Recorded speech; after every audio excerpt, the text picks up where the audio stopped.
조합제TV 시청자 여러분 안녕하십니까. 2020년 4월 19일 4.19 60주년이 되는 날입니다.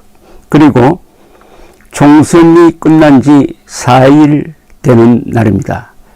아직도 사전투표 조작설을 주장하는 사람들이 있어가지고 특히 일부 유튜브 쪽에서 이런 설을 지금 퍼뜨리고 있는데, 정작 당사자인 피해자여야 할 이 미래통합당은 침묵하고 있고, 이준석 최고위원은 내가 바로 본투표에서는, 당일날 있었던 본투표에서는 이기고 있다가 사전투표가 개표되면서 진 사람인데, 사전투표 없었다, 사전투표 조작이 없었다, 사전투표 조작이 없었다, 두 번 비참하게 만들지 말라 하는 간곡한 글을 올렸습니다.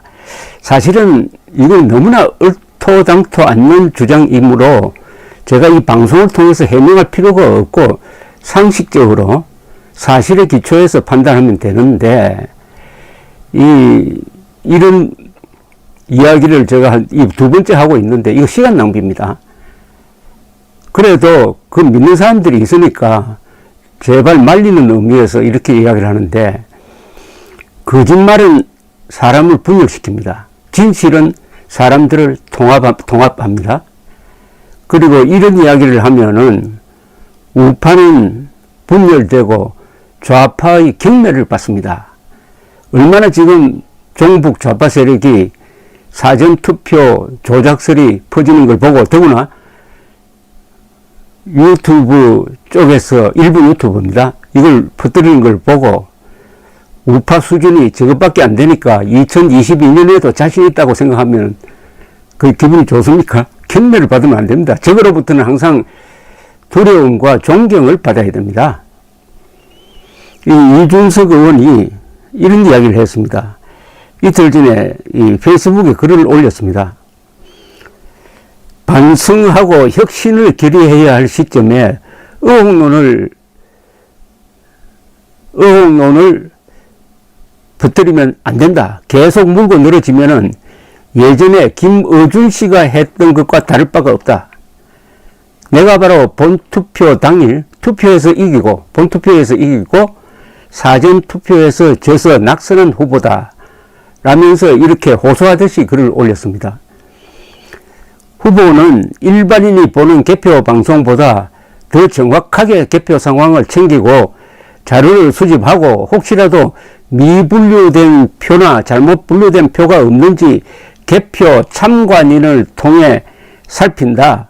숫자를 회귀 분석 수준으로 끼워 맞춰 가지고 이건 통계적으로 봤더니 조작이요 라는 이야기를 하는 것은 동네별로 수십 명의 개표 참관인과 선관위 전체가 결탁했다고 보지 않는 한 말이 안 된다. 이렇게 이야기를 하고 있습니다. 만약 개표 사전 조작이 있었으면 이준석 씨가 제일 먼저 문제를 제기해야 될 것 아닙니까? 이 최고위원은 서울 노원병 지역구에 세 번째 출마했습니다. 득표율은 44.3%, 53.1%를 얻은 김성환 더불어민주당 후보에게 졌습니다. 그런데 이런 이제 조작설이 나오게 된 배경은 이런 심정적으로는 이해가 갑니다. 방송 3사 출구조사에서 경합선거구로 꼽은 곳 중에서 통합당 후보가 근소하게 앞선 11곳에서 모두 민주당 후보에 졌습니다. 그것도 사전투표함이 이제 개표로 들어가면서 진 경우죠. 그러니까 의심을 하게 된 그 심리적 배경은 이해는 합니다만은 사실은 아니죠. 이준석 최고위원은 사전투표에서 민주당 표가 많이 나온 이유에 대해서 이렇게 설명을 했습니다. 갤럽 조사를 보면은, 한국 갤럽 조사를 보면은 가정주부와 무직자가 미래통합당의 최대 지지층이다. 집에서 가까운 투표소에서 본투표를 할 확률이 높은 유권자들이 미래통합당 지지자이고 민주당 지지율이 높은 화이트칼라층은 출퇴근을 하니까 사전투표를 했을 개연성이 높다고 해석하면 되는 것이다. 사전투표 부정설은 대선투표를 놓고 K값이니 뭐니 하면서 김어준 씨가 했던 것과 다를 바가 없다. 과거 김어준 씨는 18대 대선에서 사전투표에 문제가 있다는 의혹을 제기했습니다. 이 같은 내용을 담은 다큐멘터리 영화 더 플랜을 19대 대선 전에 제작하여 자동개표의 경우 부정이 개입할 여지가 있기에 완전 수개표를 해야 한다고 주장한 적이 있습니다. 그러니까 김어준 씨를 닮기 싫으면은 사전투표 조작설을 제기하지 말라는 이준석 씨의 충고입니다. 그리고 더 자세하게도 이렇게 설명을 합니다. 이준석 씨가 제일 잘 아는 사람 아닙니까? 사전투표로 진 사람이니까 얼마나 그 사전투표 개봉되고 그 다음에 개표가 될 때 신경을 곤두세우면서 들여다 봤겠습니까? 이 사람처럼 많이 아는 사람이 있습니까?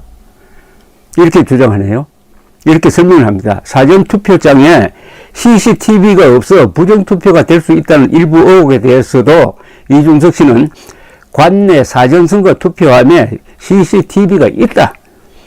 관외랑 관내랑 일관되게 보수가 적고 이 의혹을 규명하고 싶으면은 관내 CCTV 보면 된다. 시민단체가 우체국 내부를 확인하려고 했으나 막았다는 주장에 대해서도 오히려 이런 사람들에게 우체국이 문을 열어주면 직무적으로 고발할 것이다 라고 했습니다. 이 최고위원은 지고 나서 음모론까지 당이 뒤집어 쓰면 얼마나 비참한가. 저는 사전투표 조작설 이야기하는 사람은 그냥 유튜브 농간에 계속 놀아나겠다고 선언한 것이라고 말했습니다. 제 방송을 듣고 있는 사람 중에서도 이준석 씨의 이 충고를 한번 귀담아 들어주시기 바랍니다. 누구보다도 설득력 있는 이야기 아닙니까? 사전투표 조작이 있었으면 이 사람부터 앞장서야 될 것 아닙니까? 근데 자료를 찾아보니까 통합당도 이미 사전투표 조작 가능성이 있느냐 없느냐 사전투표가 있기 전에 미리 면밀하게 조사를 했어요. 그래서 결론이 조작 가능성이 없다는 결론을 내렸다는 기사가 이미 있습니다. 4월 12일자 한국경제신문인데요. 이렇게 아주 길게 설명을 했습니다.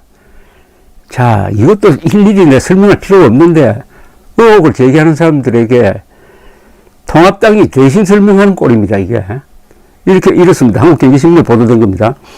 통합당도 사전투표가 부정선거로 연결된 가능성에 대한 경계를 드러냈지만은 실제 조작 가능성은 거의 없는 것으로 보고 있습니다. 라고 보도를 했습니다. 한국경제신문입니다. 이진복 통합당 선거대책본부장은 지난 9일 유튜브 방송 사전투표의 오해와 진실에서 사전투표와 관련해서 시민사회단체들이 부정선거를 우려해서 황교안 대표도 신중하게 검토하라고 지시했다면서 선관위랑 많은 토론도 해서 우려가 될 만한 부분이 전혀 없는 것은 아니다라는 결론을 내렸다며 그러나 부정선거 감시팀을 가동해서 사전투표에 어떤 문제점이 없는지 랜덤으로 검사를 했는데 여러분이 우려할 만한 정도는 아닌 것 같다. 만약 부정선거 같은 그런 일이 있을 수 있어서 현재 진행될 곳의 사전투표 장소에서 전부 다 가서 검사를 하라. 그래서 다 다녀오고 해서 결론은 우려사항이 많이 없다. 이렇게 설명을 했습니다. 이 본부장은 부산 동래구에 있는 사람이 종로구에 가서 사전투표를 했을 경우를 예를 들면서 이렇게 설명을 했습니다. 투표지가 동래구로 옮겨지는 과정을 설명했는데 당일 투표 결과물은 당일 우편 행랑에 담아서 해당 선관위에 모두 우편물로 보낸다. 투표를 해서 속에 넣는 과정을 보면 봉투에다가 투표 용지를 넣고 봉한다. 바코드가 있는데 훼손되면 무효 처리가 된다. 투표함에 넣으면은 선관위에 당 투표 참관인들이 있다. 그것을 숫자를 다 파악을 해서 수작으로 나눠서 종로구에 있는 사람이 찍은 것은 종로구 투표장으로 보내고 나머지는 우편 배달부를 통해서 해당 지역의 선거관리위원회로 보낸다. 이렇게 또 자세히 설명했습니다. 이진복 씨가. 이게 걱정할 게 없다는 것을 뒷받침하기 위해서.